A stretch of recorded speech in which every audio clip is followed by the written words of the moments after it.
अगर एक बात तय है, ये जो सिक्योरिटी वापसी का मसला है, ये जननायक जनता पार्टी के नेताओं को टारगेट कर करके किया है। और रैली से अगले दिन इस तरह का तुगलकी फरमान जो है, ये हमें डराने का प्रयास है।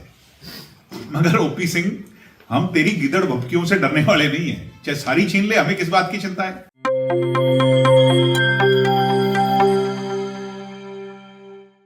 प्यारे दोस्तों, सादर अभिवादन। मैं हूं महेश कुमार वैद्य और आप देख रहे हैं एनजेपी हरियाणा। दोस्तों, आज 17 दिसंबर है। आज का विषय नेताओं की सुरक्षा से जुड़ा है। हम आपको बताएंगे कि पुलिस का सुरक्षा चक्र जरूरत से जुड़ा है या फिर अधिकांश मामलों में यह स्टेटस सिंबल है। हम यह भी बताएंगे कि सुरक्षा हटने पर दिग्विजय चौटाला ने डीजीपी ओपी सिंह के खिलाफ मुखर होकर क्या कुछ कह डाला।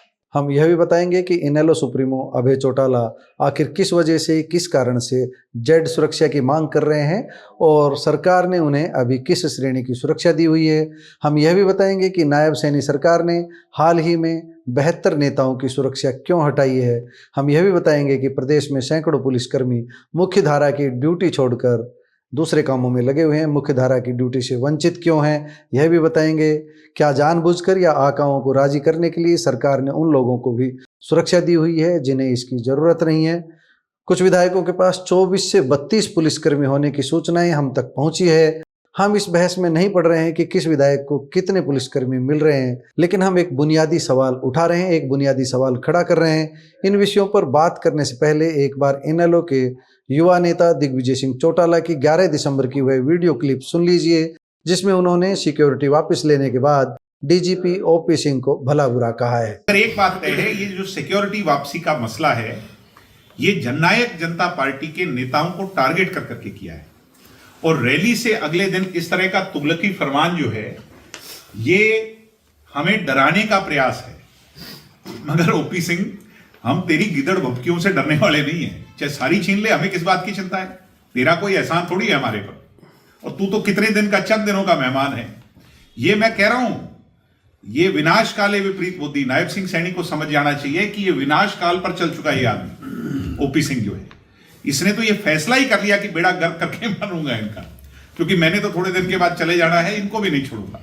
इसलिए ओपी सिंह को कहूंगा, सुधर जाओ और मलेशिया तंत्र को सुधारो। और ओपी सिंह, एक बात समझ लेना, मुझे मेरी पार्टी के किसी कार्यकर्ता को तेरे से कोई डर नहीं है। आपकी चुनौती जो है, आप जो ये हमें डराने का, गीदड़ भभकियां देने का प्रयास कर रहे हो, इससे हमें कतई कोई डर नहीं है। दोस्तों, हरियाणा में पिछले कुछ दिनों से नेताओं की सुरक्षा का मामला लगातार तूल पकड़ रहा है। किसी नेता को अपनी मौजूदा सुरक्षा कम लग रही है तो किसी की सुरक्षा सरकार द्वारा वापस ले ली गई है। कोई कानून के जरिए अपनी सुरक्षा को बढ़ाना चाहता है तो कोई अपना आपा खोकर अधिकारियों के खिलाफ अमर्यादित भाषा में बयानबाजी कर रहा है। मीडिया में लगातार इन सब की चर्चा हो रही है। दिग्विजय का गुस्सा इस बात पर है कि उनकी सुरक्षा क्यों हटाई गई। वह अपनी सुरक्षा को डीजीपी ओपी सिंह के प्रति की गई टिप्पणी से जोड़कर देख रहे हैं। जनता में भी यही संदेश जा रहा है, लेकिन दिग्विजय की भाषा को लेकर लोग कड़ी आलोचना भी कर रहे हैं। उनकी भाषा किसी परिपक्व नेता की नहीं बल्कि उद्दंड युवा की लग रही है। इस तरह की भाषा लोकतंत्र में स्वीकार्य नहीं है। लेकिन आम लोगों का यह भी कहना है कि दिग्विजय ही नहीं बल्कि सत्तारूढ़ दल के उन नेताओं के पास से भी पुलिसकर्मियों को बुलाना चाहिए जिन्हें इसकी जरूरत नहीं है। हमारे संज्ञान में यह बात लाई गई है कि भाजपा के ही कुछ विधायकों को केवल उनके घर व प्रतिष्ठान की सुरक्षा के लिए ही 3 पारी में 8-8 पुलिसकर्मी दिए हुए हैं। यह गलत बात है। पुलिसकर्मियों की पूरे प्रदेश में कमी है। इन्हें कानून व्यवस्था के मोर्चे पर लगाना चाहिए। हमें जो फीडबैक मिला है वह यह है कि सुरक्षा घेरा सुरक्षा चक्र से अधिक स्टेटस सिंबल बनता जा रहा है। इसकी ज़रूरत काफ़ी कम है। जितना दिखावा किया जा रहा है उससे काफ़ी कम ज़रूरत है। इस पर सावधानी से मंथन की ज़रूरत है। हालांकि बड़े स्तर पर सावधानी से सुरक्षा की समीक्षा की ज़रूरत भी है। पिछले दिनों प्रदेश में ऐसे कई कांड हुए हैं जब लगा कि सुरक्षा में चूक नहीं होती तो फला नेता की जिंदगी बच सकती थी। इनमें नफे सिंह राठी का उदाहरण सबके सामने है। यमुनानगर में भाजपा नेता व पूर्व ब्लॉक समिति चेयरमैन शशि दुरेजा को भी विदेश में बैठे एक गैंगस्टर की ओर से धमकी भरा मैसेज मिला। यह धमकी 19 सितंबर को फेसबुक पर दी गई थी। इस धमकी के बाद शशि दुरेजा को पुलिस सुरक्षा मिली थी। बीते 22 सितंबर को कांग्रेस के विधायक मामन खान को भी गैंगस्टर से खतरा होने की वजह से सुरक्षा दी गई थी। इसलिए सुरक्षा के मामले में हम अपनी कोई राय व्यक्त नहीं कर रहे हैं, यह देखना सरकार का काम है। दोस्तों, अब बात करते हैं इनेलो सुप्रीमो अभय चौटाला की। वह भी जेड श्रेणी की सुरक्षा मांग रहे हैं। अभय चौटाला की जेड सिक्योरिटी को लेकर आज पंजाब हरियाणा हाईकोर्ट में सुनवाई हुई। सुनवाई के दौरान हरियाणा सरकार ने अपना जवाब दाखिल किया। सरकार का सीधा सीधा जवाब यही रहा कि स्टेट लेवल रिव्यू मीटिंग यानी SLRC ने अभय सिंह की सिक्योरिटी को लेकर समीक्षा की है। उस समीक्षा में अभय सिंह की Y+ सिक्योरिटी को पर्याप्त बताया है और वही सुरक्षा अभी बनी रहेगी, ऐसा राज्य सरकार ने कहा है। हालांकि हाईकोर्ट ने इस मामले में अभी केंद्र सरकार और UT चंडीगढ़ का भी जवाब मांगा था। अभी दोनों का जवाब आया नहीं है। इस जवाब के आने के बाद आगे मामले की सुनवाई होगी। अब हाईकोर्ट इस मामले की सुनवाई 28 जनवरी 2026 को करेगा।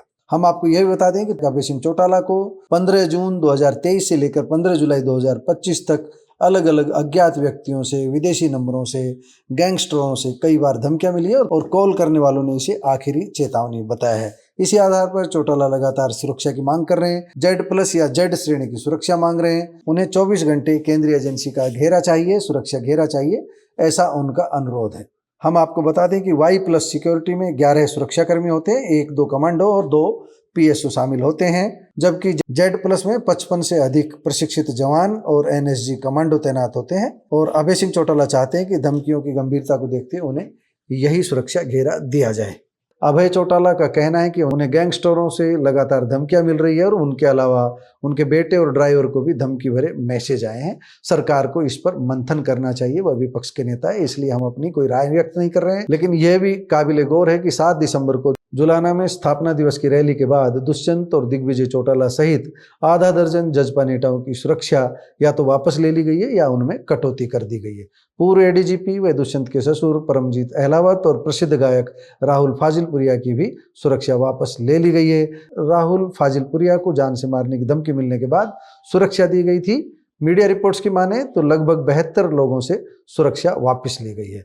इन लोगों को किसी न किसी से जान से मारने की धमकियां मिली हुई थी और धमकियां मिलने के बाद इन्हें सुरक्षा मुहैया कराई गई थी। अब सरकार ने नए सिरे से समीक्षा की है। अब DGP स्तर पर यह फैसला लिया गया है। समीक्षा के बाद ही ये देखा गया कि अब इन्हें कोई जान का खतरा नहीं है, इसी वजह से सुरक्षा वापस ले ली गई है। दोस्तों, एक बड़ी बात DGP OP सिंह को लेकर के, DGP OP सिंह के बारे में यह बात भी सामने आई है कि उन्होंने अधिकारियों को, पुलिस अधिकारियों को चिट्ठी लिखकर, पत्र लिखकर ये कहा था कि मैयत और शादी में शो ऑफ करने वाले यानी टोरा दिखाने वाले लोगों को सिक्योरिटी नहीं दी जानी चाहिए, यानी कि वह सुरक्षा का दुरुपयोग करते हैं, उनको जान का कोई खतरा नहीं होता। पुलिस की तरफ से भले ही सुरक्षा वापस लिए जाने पर कोई बड़ा बयान नहीं दिया गया हो, लेकिन जजपा इस मामले में काफी आक्रामक है। आपने दिग्विजय की वीडियो सुनी होगी। दिग्विजय ने इसे राजनीति से प्रेरित बताया था। दिग्विजय ने पत्रकारों से बातचीत के दौरान भी अमर्यादित भाषा में DGP पर निशाना साधा था। दिग्विजय एक तरह से DGP OP सिंह को धमकाने की भाषा बोल रहे हैं। ये भाषा सही नहीं है। लोकतंत्र में ऐसा बोलना शुभ संकेत नहीं है। दोस्तों, NJP हरियाणा सरकार के बेहतर नेताओं की सुरक्षा हटाने के गुण दोष पर बात नहीं कर रहा है, क्योंकि सुरक्षा के विषय सरकार को ही देखना है।